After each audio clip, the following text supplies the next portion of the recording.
പശ്ചിമേഷ്യയിൽ മാസങ്ങളായി പുകയുന്ന യുദ്ധഭീഷണികൾക്കിടയിൽ ഇപ്പോൾ ലോകം ഏറ്റവും കൂടുതൽ ശ്രദ്ധിക്കുന്നത് ഇറാൻ പ്രസിഡന്റ് മസൂദ് പെസഷ്കിയാൻ നടത്തിയ ഒരു പുതിയ പ്രസ്താവനയിലേക്കാണ്. ഇറാൻ ആണവായുധം നിർമ്മിക്കുന്നില്ല എന്ന് ലോകത്തെ ബോധ്യപ്പെടുത്താൻ ഞങ്ങൾ തയ്യാറാണ് എന്ന അദ്ദേഹത്തിന്റെ വാക്കുകൾ മാസങ്ങളായ യുദ്ധത്തിന്റെ വക്കിൽ നിന്ന് പശ്ചിമേഷ്യയിൽ സമാധാനത്തിന്റെ ചെറിയൊരു സാധ്യത വീണ്ടും തുറക്കുന്നതായാണ് പലരും വിലയിരുത്തുന്നത്. എന്നാൽ അതോടൊപ്പം തന്നെ ഒരു വലിയ ചോദ്യവും ഉയർന്നു. എന്തുകൊണ്ടാണ് ഇറാൻ ഇപ്പോൾ ഈ മൃദു സമീപനം സ്വീകരിക്കുന്നത്?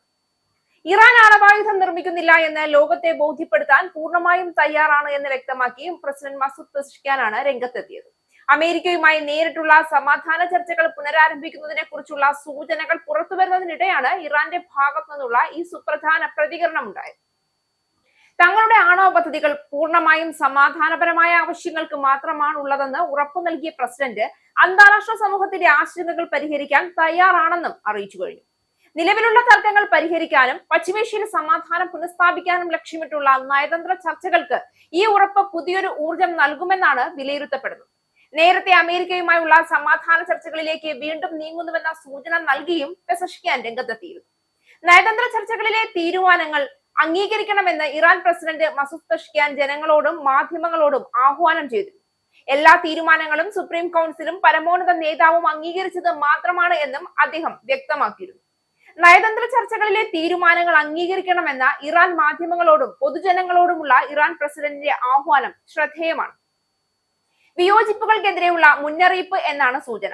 എടുക്കുന്ന എല്ലാ തീരുമാനവും സുപ്രീം കൗൺസിലും പരമോന്നത നേതാവും അംഗീകരിച്ചത് മാത്രമാണ് എന്നും അദ്ദേഹം വ്യക്തമാക്കി. അമേരിക്ക ഇറാൻ ധാരണയുടെ വിവരങ്ങൾ പുറത്തുവന്നതിനു പിന്നാലെ വിവിധ വിവരങ്ങൾ നിഷേധിച്ച് ഇറാൻ മാധ്യമങ്ങൾ രംഗത്ത് വന്നിരുന്നു. ഇറാൻ മാധ്യമ റിപ്പോർട്ടുകൾ പ്രകാരം 60 ദിവസം വെടിനിർത്തൽ എന്നത് കരാറിലില്ല. ഹോർമൂസിൽ കടന്നു പോകുന്ന കപ്പൽ എണ്ണം സാധാരണ നിലയിലാകുമെങ്കിലും നിയന്ത്രണം ഇറാന് തന്നെയായിരിക്കും.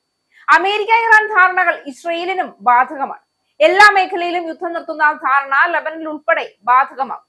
യുറേനിയം ശേഖരം മാറ്റാനും ആണവ പദ്ധതി നിർത്തിവെക്കാനും കരാറിൽ പറഞ്ഞിട്ടില്ല. ഇതോടൊപ്പം നാവിക ഉപരോധം 30 ദിവസത്തിനകം നീക്കണം. സ്വത്തുക്കൾ ഘട്ടം ഘട്ടമായി വിട്ടു നൽകണം. ഇവയാണ് ഇറാന്റെ അവകാശവാദങ്ങൾ. അതേസമയം ചർച്ചകൾ ധാരണയിലെത്തുന്നു എന്ന വാദങ്ങൾ തള്ളുന്നില്ല എന്നതും ശ്രദ്ധേയമാണ്. വലിയ വിട്ടുവീഴ്ചകൾക്ക് തയ്യാറായിട്ടില്ല എന്ന് സ്ഥാപിക്കാനാണ് ഇറാൻ മാധ്യമങ്ങളുടെ ശ്രമം. ചർച്ചകൾ ധാരണയിലെത്തുന്നതിനായി അമേരിക്ക പറഞ്ഞിരുന്നു. അതേസമയം പരസ്യ പ്രസ്താവനകളും പരസ്പര വിരുദ്ധ നിലപാടുകളും ധാരണയെ ബാധിക്കുമോ എന്ന ആശങ്ക ഇപ്പോഴും നിലനിൽക്കുന്നുമുണ്ട്. ഇന്നലെ നടന്ന ടെലിഫോൺ ചർച്ചകളിൽ അമേരിക്ക, ഇറാൻ, പാകിസ്ഥാൻ എന്നിവർക്ക് പുറമെ നേരിട്ടല്ലെങ്കിലും സൗദി, ഖത്തർ, UAE, ജോർദാൻ, തുർക്കി, ഈജിപ്റ്റ് എന്നീ രാജ്യങ്ങളും പങ്കെടുത്തിരുന്നു. ടെലിഫോണിലാണെങ്കിലും മിനി ഉച്ചകോടി തന്നെ നടന്നു എന്ന് ചുരുക്കം. എന്തായാലും ലോകം കാത്തിരിക്കുന്ന സമാധാന വാർത്ത അധികം വൈകാതെ പുറത്തുവരുമെന്ന് തന്നെയാണ് സൂചന.